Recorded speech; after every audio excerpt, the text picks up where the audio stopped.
Asalnya ada akidah yang betul, dan ada orang yang tak betul, tapi popular dia sebut pula tu dia hujah pakai ayat Quran juga.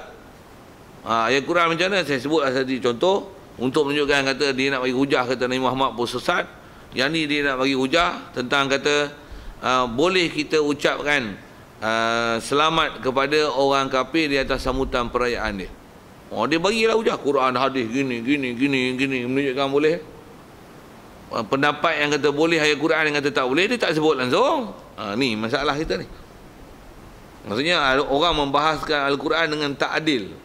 Kita ni yang dah ambil semua, ini keputusan adil dia. Satu, kita kalau tak jadi ulama', tak jadi ustaz pun, kita dah tahu apa yang betul, sepadan dah ada, kita boleh nilai hak ni gelong. Walaupun kita pun gelong juga pasal ilmu kita bukan mantap mana, tapi kita dah belajar format yang betul. Yang ni civil. Walaupun kita tak ustaz, dia putat. Bohbi bahasa itu. Putat belit. Cakap tak betul. Kita ni betul sangat ke? Betul tak betul pun kita dah ngaji sepadan yang betul. Dan kalau kita berhujah pun dengan mudah-mudah hujah pun kita boleh tolak dia. Tapi pasal dia pandai bercakap sikit, ada title sikit, serban besar sikit, ada PhD sikit, popular sikit, kita apa pun tak ada. Orang kawasan ni tak kenal kita. Jadi seolah-olah macam kita salah yang sesat. Yang tu yang saya sebut, wajib atas kita cari apakah dia i'tiqad yang betul itu. Baik, macam mana pun dia dah ajar kat kita satu kaedah berfikir bagaimana untuk menunjukkan bahawasanya mesti Rasul ni amanah, tak mungkin dia khianat. Ataupun satu lagi kaedah berfikir macam ni, ataupun kau kata jika khianat mereka itu Rasul, khianat tu macam mana? Dengan buat yang ditegah. Sama ada yang ditegah ni yang haram ataupun yang makruh. Kalau Nabi Rasul buat yang haram makruh, apa jadi?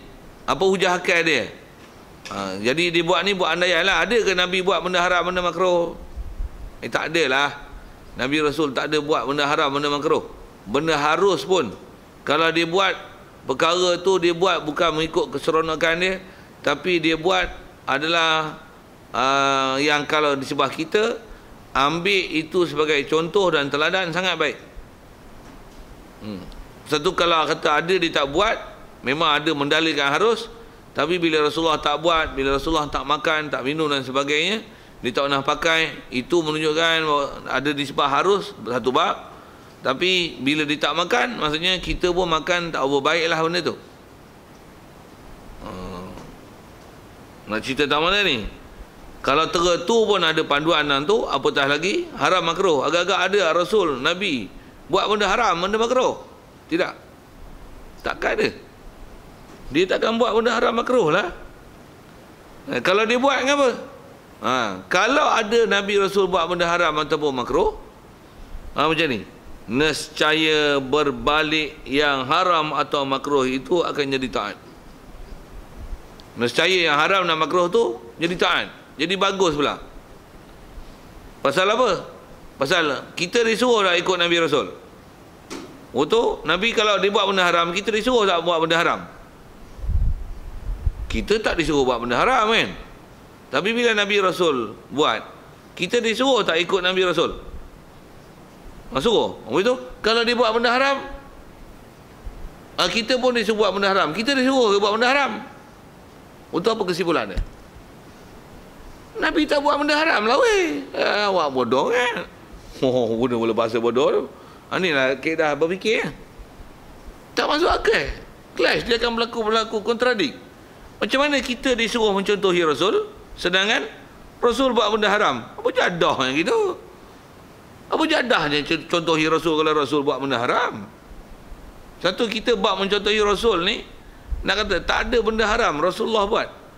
Sama ada dia sebelum buat jadi Rasul ataupun selepas jadi Rasul. Hatta jangan kata masa jadi Rasul, sebelum jadi Rasul pun Allah Ta'ala maksum dengan dia. Satu, apa yang datang pada Nabi Rasul, walaupun sebelum datang wahyu, sebelum dia jadi Nabi Rasul, mereka ni adalah maksum. Dan apa yang berlaku pada mereka adalah umumnya elok dicontohi. Cuma Kalau pendetilan hukum dia hukum wajib ke, sunat ke, apa ke, harus ke, atas kata makruh, haram, tidak kan. Atas kata mencontohi dia, contoh dia ialah contoh yang baik. Buat misal mudah, sebelum Rasulullah jadi terima wahyu, dia berniaga tak? Bagus tak berniaga? Okey, siap. Boleh ambil dalil itu, walaupun mudah-mudah itu ya. Cuma berniaga apa, janganlah berniaga babi, tak boleh lah. Tu ambil lah detail. Tapi umum berniaga tu bagus lah. Dia bela kambing tak? Bela? Bagus tak bela kambing? Bila bela kambing, makan kambing tak? Tu minum tak susu kambing gambarnya? Tu bagus tak gambarnya? Bagus. Awak tak mahu minum pasal busuk ameh ni pasal lah awak. Tapi ada dalil situ.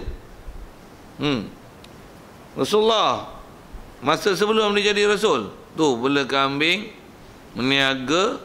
Dia ada isteri tak? Dia isteri dia ke umur lebih pada dia? Boleh ke kahwin orang perempuan lebih umur pada kita? Boleh? Ke khususiat untuk Rasulullah? Tak. Khususiat benda yang khususiah ni, maksudnya benda yang istimewa untuk dia je, orang lain tak boleh buat. Dia ada bab tertentu ya, bukan semua.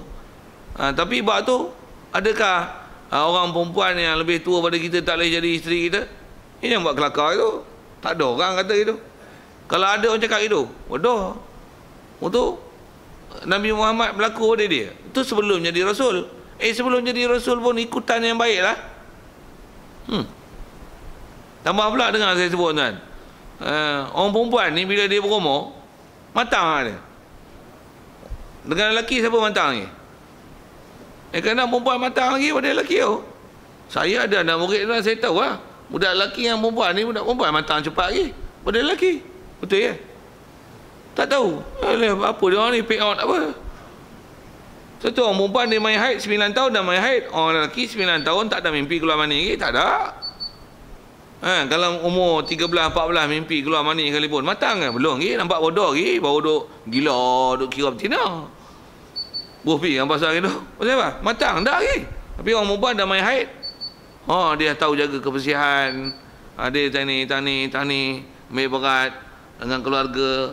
Tuan-tuan tahu lah. Tuan-tuan tengok anak tuan-tuan. Orang jantan, anak perempuan dengan anak lelaki. Saya nak sebut apa ni? Tapi tambah pula berumur. Macam matang. Untuk kalau dapat anak bagus tak? Dia cermat je ke? Tapi carilah yang educate, yang warak. Hak tu memang anak bagus nak tunjuk apa tu? Macam-macam saya nak syarah tu. Tapi saya nak kata apa? Nak kata Rasulullah walaupun sebelum dia jadi Nabi Rasul, apa yang berlaku pada dia adalah ikutan. Cuma tuan-tuan semua pakar nak kahwin orang perempuan lebih tua pada tuan-tuan punya pasal ya. Untuk nak kahwin muda punya pasal ya. Cuma tuan-tuan kahwin muda, tuan-tuan nak kahwin seorang lagi susah. Pasal dah bini muda. Tapi kalau tuan-tuan kahwin bini tua, lepas tu nak kahwin sekali lagi, senang tak? Lepas tu tuan-tuan silap step tu. Sedap bayar itu. Untuk nak muda sangat, ambil lah muda pun masalah. Tapi bila nak kahwin satu lagi, dia bagi hujah lah esok. Tapi kalau kahwin yang tua, dia kata tak apalah, kawanmu dah tak larat apa dah, nak beranak pun tak boleh. Boleh tak? Mudah-mudahan, bahkan dia tolong cari, I tak larat dah lah. Abang nak anak lagi yang orang kahwin lain. Dia bagi lesen kat kita. Yang ni, I muda lagi tau, I segak lagi. Abang apa ni? Dengan saya pun tak ada nak layan, nak kahwin bini lain. Ambil kau. Nampak saya bagi hujah. Tapi macam mana pun nak kahwin punya pasal. Boleh, tak ada masalah. Tapi nak kata apa? Ada something kat Rasulullah tu. Nak syarah tu saya kata panjang. Saya syarah bab tu pula. Kita bukan syarah bab tu. Kita nak tunjuk kata apa yang berlaku pada Rasulullah walaupun sebelum dia terima wahyu. Di situ ada ikutan yang baik. Cuma semua orang nak buat macam tu. Punya pasal. Punya pasal. Punya pasal tu adalah pendetailan hukum. Itu saya kata kalau saya syarah tu, saya boleh syarah tu, kita pun ngaji ke bab tu. Tapi cukup kot setakat tu untuk faham kata kat Rasulullah walaupun berlaku sebelum dia jadi Nabi Rasul, apa yang berlaku pada dia. Ulama dah syarah lama bab tu. Apa yang berlaku pada dia lah contoh ikutan baik. Baik, apatah lagi nak kata dah jadi Nabi Rasul buat benda haram. Biar benar. Untuk kalau dia buat benda haram, benda makruh, apa jadi? Nanti kita pun disuruh buat benda haram juga lah pasal kita disuruh ikut Rasul. jadi bertelagah lah itu. Bila bertelagah, tak mungkin kita disuruh buat benda haram dengan benda makruh. Untuk apa jadi? Mestilah Nabi Rasul ni tak buat benda haram benda makruh. Itulah keputusan dia. Jadi itu yang dia kata, kalau kata Nabi Rasul ni buat benda haram dan makruh, terbalik nanti yang haram makruh tu akan jadi taat pula pada hak mereka itu, pada hak Rasul. Pasal apa? Pasal kita disuruh ikut Rasul. Nescaya kita disuruh juga buat benda haram dan makruh. Sedangkan tidak pernah ada sebarang keizinan pada kita untuk buat benda haram dan makruh. Jadi bila kita disuruh semutlaknya ikut Nabi Rasul, tentulah apa yang ada pada Nabi Rasul adalah contoh ikutan yang baik. Hatta kita kata apa yang berlaku pada Rasul tu, walaupun kalau tengok dari sisi sudut, kalau kita nilai lah dengan pandangan-pandangan tertentu, nampak macam sudut yang ni kebudayaan Arab, yang ni bab makan aja pun, yang ni adalah bab cara hidup, cara nak survive, yang ni adalah bab nikah kahwin je pun, yang ni bab apa nak makan, apa nak minum. Tapi bila berlaku kat Rasulullah, apa kaedah dia? Dia ikutan yang baik. Dia berjubah, kita bagus tak berjubah? You tak nak pakai, you nak pakai comsam, you nak pakai baju Melayu, you nak pakai tamar, umumnya pasal. Tapi jangan duk kutuk orang pakai jubah. Walaupun ada pakai jubah khianat, ada orang pakai jubah mencuri, memang ada. Tapi jangan kutuk jubah tu. Kutuk mencuri tu. Jangan kutuk jubah. Orang pakai serban, ada orang pakai serban mu ada kat jahat-jahat. Jangan kutuk serban tu. Kutuk jahat tu. Pasal benda tu ada pada Rasulullah. Apa yang sebut? Apa seumpama itu? Satu, Rasulullah makan pakai tangan. Kau nak pakai sudu, kau nak pakai garpu, kau nak pakai pisau, lantak kau nak pakai apa? Kau nak pakai skop sekalipun, kau nak makanlah pakai skop pun. Nak pakai pecakar ke, nak pakai cangkul ke, lantak kau lah nak makan pakai tu. Tapi makan pakai tangan ada kebaikan. Must be something there. You tak kerti explore, dan tak pernah explore, tak ada information, diam. Itu kaedah. Kau jangan nak kritik-kritik apa makan pakai tangan. Dulu Nabi pakai tangan tak ada tamadun, dulu tak ada sudu, tak ada garpu. Ambil botol ni balik. Dah ajar apa? Ajar prinsip. Kita ke Nabi Rasul, itu prinsip dia. Apa dia? Kita orang kata taksub pada Nabi. Kita memang dia ajar macam tu. Pasal in kuntum tuhibbunallah, Allah Taala perintah itu. Allah Taala perintah Rasulullah, khabar kita gitu. Ayat Quran tu. In kuntum tuhibbunallah fattabi'uni. Kalau kamu kasih pada Allah, Allah Ta'ala perintahkan pada Rasulullah, kata apa? Fattabi'uni, ikut aku. Satu, Rasulullah ni ada ketika dia jalan, satu ketika masa dia hidup, ada pokok, dia naik atas kenderaan, atas unta ke, atas kuda, dia bongkok. Ada sahabat, zaman tu dah lama dah Rasulullah tak ada, dia duduk atas kenderaan, sampai tempat tu dia bongkok. Orang kata pelik dia bongkok, apa? Kata dia, wallahi aku pernah tengok Rasulullah pernah bongkok ketika lalu tempat ni, pasal masa tu kat sini ada bongkok. Walaupun ikut sampai orang kata ta'asub gitu, ya, kita disuruh ta'asub macam tu. Sahabat macam tu. Satu, Rasulullah kadang-kadang dia pernah sabdakan hadis dia urut janggut dia. Ini uhibbuka an taqula fi duburi kulli salah. Allahumma a'inni ala dzikrika wa syukrika wa husni ibadatik. Masa tu dia urut janggut. Setiap orang riwayatkan hadis itu semua urut janggut. Pasal apa? Tiru hak Rasulullah tu. Sama macam tu. Ada Rasulullah disebut perkataan tu, dia makan tamar. Siapa nak riwayatkan hadis tu orang tidak? Beli tamar dulu. Sampai macam tu. Beli tamar dulu baru aku cerita hadis ni. Pasal apa? Hadis ni musalsal fi'li. Rasulullah dia cerita hadis ni makan tamar, jadi saya nak cerita tuan-tuan, saya kena makan tamar juga. Ikut Rasulullah sampai tengah tu. Ada macam tu? Ada awak tak ada pula. Kenalah ngaji hadis tu. Ada. Nak cerita apa ni? Ikut Rasulullah sampai tengah tu. Tu, ingat.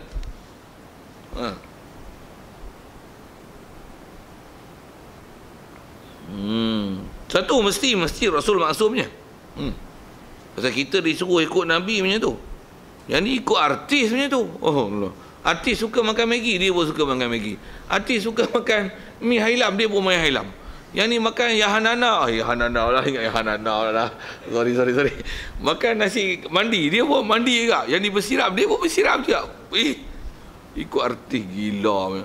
Kau ni kahwin pakai gaun biru, dia pun gaun biru juga. Yang Nabi pakai jubah tak mau ikut. Dia tengok yang ni pakai tie, dia pun pakai tie. Sekali dia keluar ayat-ayat bodoh dia. Kata apa?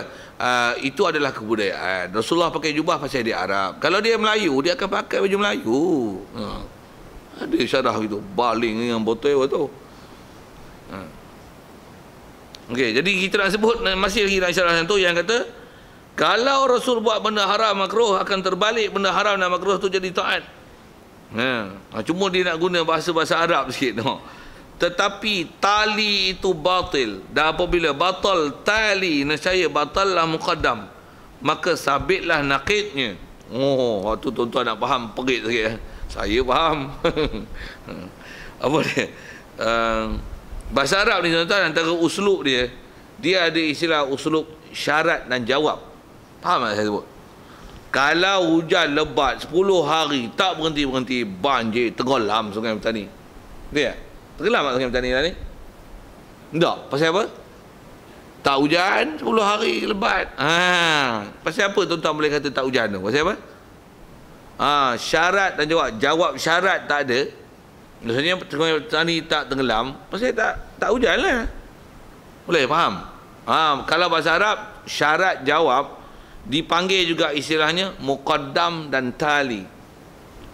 Tu istilah lah. Al-muqaddam at-tali. Syarat dan jawab syarat. Tu istilah Arab dia sikit. Ambil istilah lah. Best tuan. Bila faham kitab ni, pandai dia. Sambil-sambil tu dia nak kenang kita suruh ngaji Arab. Benda simple aja, tapi dia guna istilah tu. Muqaddam dan tali. Jadi kena sebut law ni. Kalau Nabi kianat dan Nabi Rasul buat benda haram dan makruh, nescaya kita disuruh buat benda haram makruh. Betul tak? Dia akan jadi ayat macam tu kan? Tapi adakah kita disuruh buat benda haram dan makruh? Tidak. Kalau itu, apa? Itu tali dia. Itu jawab dia. Kalau hujan turun lebat 10 hari tak berhenti-henti siang malam, Sungai Petani dengan Seri Bayu tenggelam. Tenggelam mak Seri Bayu. Pasal apa? Itu dipanggil tali. Pasal apa? Muqaddam je tak ada. Apa? Tak ada hujan lebat turun 10 hari turun. Boleh? Jadi ada dah kita disuruh buat benda haram dan makruh? Tidak. Pasal apa? Pasal Nabi tak buat benda haram dan makruh. Pasal itulah kita tak disuruh buat benda haram dan makruh. Pasal kita yang masa yang sama, kita disuruh ikut Nabi dan Rasul. Kita disuruh ikut Nabi dan Rasul. Jadi kalau dia buat benda haram, nescaya kita disuruh buat benda haram. Kita tak disuruh lah buat benda haram. Tentulah Nabi dan Rasul tak buat benda haram. Faham? Ambil bahasa sikit. Muqaddam tali. Bukan muqaddam lepas tu Quran. Tu lain. Ni muqaddam wa tali. Kalau bahasa Arab disebut syarat dan jawab syarat. Ulama dulu kan dia ajar kita berhujah dengan menggunakan kaedah pendahuluan ni, dengan menggunakan tu kaedah usul-usul berfikir. Pasal berfikir tengok lau macam ni jadi macam ni, lau macam ni, kalau macam ni jadi macam ni. Tengok tak jadi. Bila tak jadi mestilah hak depan tu tak ada.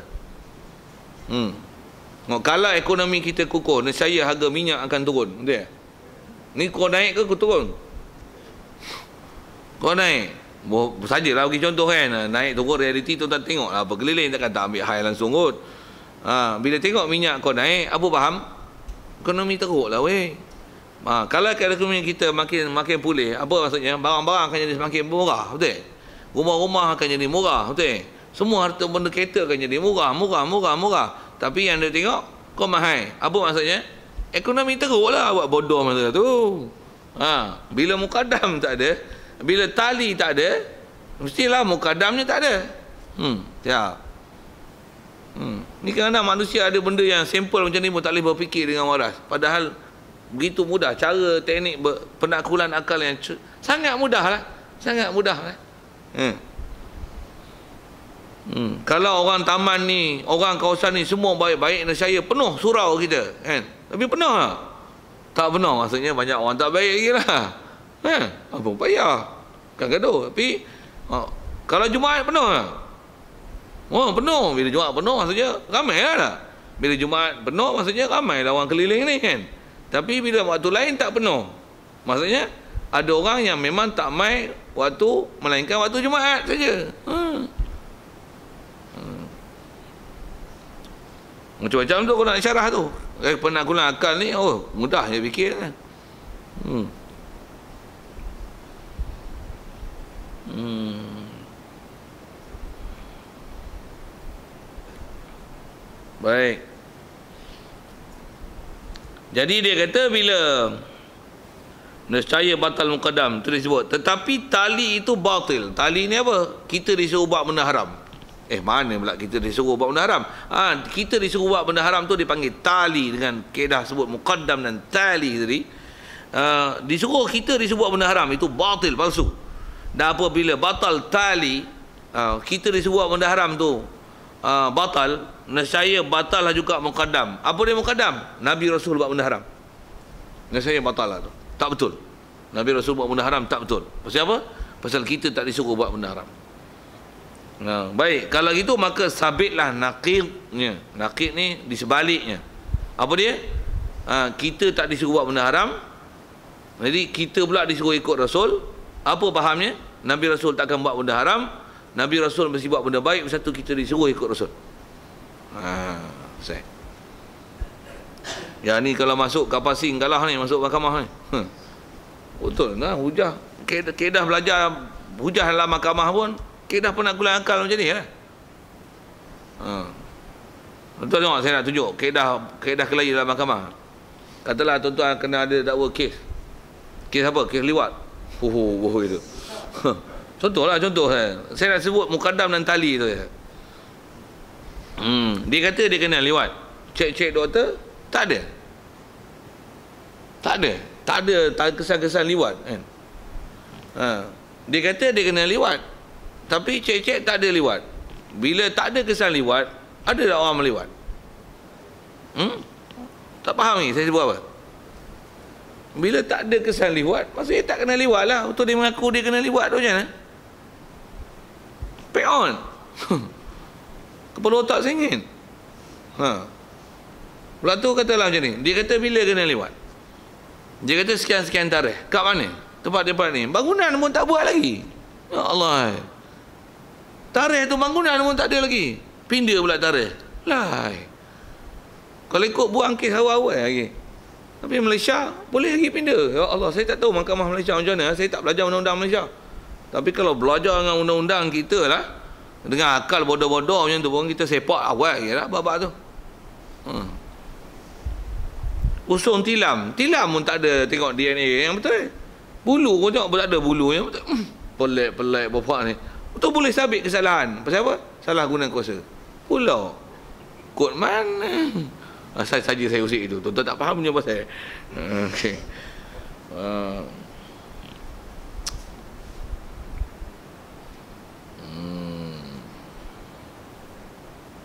Sikit lagi saya nak sebut muqaddam tadi. Quran sebut macam mana? Baldatun thayyibatun wa rabbun ghafur. Negeri yang baik dapat keampunan Allah. Kalau dapat keampunan Allah Taala, banjir tak? Tak banjir. Bila banjir apa maksudnya? Tak dapat keampunan lah. Banyak dosa lah. Dia kata aku Kelantan banyak dosa lah. Perak pun serupai ya. Betul kata Kelantan yang teruk ni. Dengar elok-elok. Jadi kena faham ni. Kadang orang jadi hujah je. Kerana saja provok kan. Ni Kelantan negeri paling teruk. Pasal apa? Gaduh sangat buat hudud pula. Kalau saya kata gini yang Nizat. Hang kena faham prinsip macam ni. Nikmat Allah Ta'ala kalau dia bagi khusus. Tapi kalau dia bagi bala umum, semua kena. An-ni'matu takhussu wal bala'u ya'ummu. Memang ni kaedah-kaedah akidah ulama kita ajar lama lah. Nikmat dia bagi bukan semua orang. Kaya bukan semua orang kan. Tapi kalau kebula, cirit-birit, semua cirit-birit. Kalau apa kena? Kepialu. Apa lagi? Cikungunya habis kan? Nyanya habis. Apa sebut? Edis. Semua tinggi. Ni. Semua tinggi habis. Kaya miskin semua tinggi. Tapi kalau sihat, boleh masuk gym masuk gym. Tengok body itu apa orang Yang lain, kalau kata penyakit, habis semua penyakit. Banjir. Orang kaya, orang miskin, orang besar, orang muda, orang semua kena hujan. Semua kena hujan. Itu nikmat khusus. Baik. Kalau kata ke Kelantan, pasal apa tu? Pasal dia nak buat hudud, sikitlah isu tu kan. Pasal kadang-kadang ada orang gunakan isu tu nak provok Kelantan. Bila nak buat semua orang setuju tak? Tuan-tuan jawab tak? Itulah bala kena. Hak bala hak celaka tak mau buat. Pula tu dikutuk-kutuknya. Dia main-mainnya, dia lelaki-lelaki-nya, dia senda-sendanya. Turun bala tak? Untuk orang yang senda-senda tu ada tak kena apa-apa tindakan pemerintah buat? Ada tak? Tak ada, nak buat pun tak boleh. Siapa undang-undang yang diamond tak ada. Waktu orang taklah bagi bala, siapa kena? Semua kena. Itu pun dipolitikkan. Jahat sungguh. Tengok banjir, tengok ikut terbang helikopter. Apa siapa pun boleh. Nenek aku boleh buat gitu. Cuba turun nak harum banjir nak. Okey, sajalah sebut-sebut itu. Supaya beri ada akal. Mikir macam mana nak tengok betul salah tu. Jadi kalau kata itu, apa kaedah kita nak baik? Kaedah nak baik, sedarkanlah diri kita apa masalah kita. Apa kita punya keingkaran kita pada Allah Ta'ala, masjid, surau. Tapi macam mana pun, duk kosong tu. Yang kena banjir tu, tengok tempat penempatan banjir sembahyang. Tidak taubat, tidak. Buka aurat, apa tu. Tak sedar. Sepatutnya yang tu yang kena penyepak, sepatutnya menyedarkan kita. Kalau kita lah kena macam mana? Ingat balik apa kat kita ni, apa kita buat salah ni, apa kita buat silap ni. Saya ngaji dulu tuan-tuan, bila Tok Guru ajar bawa macam ni sampai lanik lah. Katalah kadang-kadang Allah Ta'ala tak bagi kat batang tubuh kita, dia bagi kat harta benda kita, dia bagi kat isteri kita, dia bagi kat anak kita, dia bagi kat keliling kita, ternakan kita, ladang kita, kawan kita, Tok Guru kita. Dia bagi orang rapat-rapat yang kita. Tengok-tengok apa, kereta rosak, berapa repair? 3,000. Ada masalah kau? Apa masalah kau? Kau tengok elok. Sekali ni tengok yang ni rosak. Apa masalah kau? Apa masalah kau? Kalau tak ada masalah, itu satu orang Ta'ala nak suruh kau sabar. Itu je. Nisbah uji memang uji. Kita belajar bab uji dulu. Allah Ta'ala memang pengetahuan dia cukup. Nisbah dia bagi ujian. Kat kita sema, apa masalah? Kurang sedekah ke, zakat tak keluar ke, tak ada belah ihsan dengan orang ke, kurang merahmati fakir miskin ke, tak peduli dengan orang susah ke, ada no? Tak rajin jemaah ke, cuai dalam bab sembahyang ke, sembahyang tak awal waktu ke, ada engkau? Ada lah. Bisa mak. Pasal kita diajar menilai macam tu supaya apa saja yang bencana, semak balik apa kekurangan kat kita yang menyebabkan kena. Baik. Macam mana pun syarah ke situ sikit, asal bicara kita masih tanda dalil akli tu. Baik, dan dalil naklinya pula, dalil Qurannya hadis macam mana? Firman Allah Ta'ala. Ada ayat Quran yang diambil ujung je, Rasulun Amin. Rasul ni lah Rasul yang Rasul adalah Rasul Amin. Apa nak Amin? Bahasa mudahnya amanah. Ya. Ambil mana amanah tu? Daripada amanah, ya manu amanatan. Jadi Amin. Bila orang yang ada amanah digelar dengan orang yang Amin. Yang ni kena tahu bahasa Arab sikit lah. Pasal Quran, bahasa Arab. Pasal macam mana boleh faham amin tu amanah. Pasal amin, daripada roots, asal dia daripada amanah. Ya'manu amanatan fahuwa aminun. Wazan fa'ilun. Maksudnya orang yang memang peribadi dia adalah darah daging dah jadi sebati dengan dia adalah orang amanah. Orang yang memang taat. Tak akan ada apa-apa buat benda haram dan makruh. Itu ialah amin. Kalau bahasa Arab dia wazan fa'il, dia panggil wazan sifatun musyabah bismil fa'il, dia dalla ala thubut wa dawam. Dia menunjukkan makna sabit sifat ni dan sifat ni berpanjangan. Dia bukan sifat pura-pura dan olok-olok. Tuan-tuan nak belajar bahasa Arab, bahasa Arab best kan bahasa tu. Satu dia lain dengan amanah, ya'manu amanatan fahuwa aminun, dengan fahuwa aminun. Kalau aminun boleh jadi dia masa tu je beriman, masa tu je amanah. Waktu tertentu amanah, depan orang amanah, tapi belakang peribadi belum tahu sifat amanah tu memang peribadi dia. Tapi kalau di wazan aminun, wazan fa'il, dia bukan di atas wazan fa'il. Kalau fa'il di atas wazan ala hudus wa tajaddud. Kalau wazan fa'il di atas wazan atas makna subut wa dawam. Sikit saya syarah ke bahasa Arab tu. Tuan-tuan tak munafat pun itu kaedah nak faham bahasa Arab. Bahasa Arab ni bila kita faham format Arab tu lagi best kan tengok Quran. Kalau tuan-tuan boleh faham dengan terjemah je. Satu orang faham terjemah je tak memada nak faham Quran, tak boleh. Tak ada skill. Dia istilah tak ada alat. Macam tuan-tuan nak buka skru, nak buka tayar pakai jari. Boleh? Hancur jari tuan-tuan.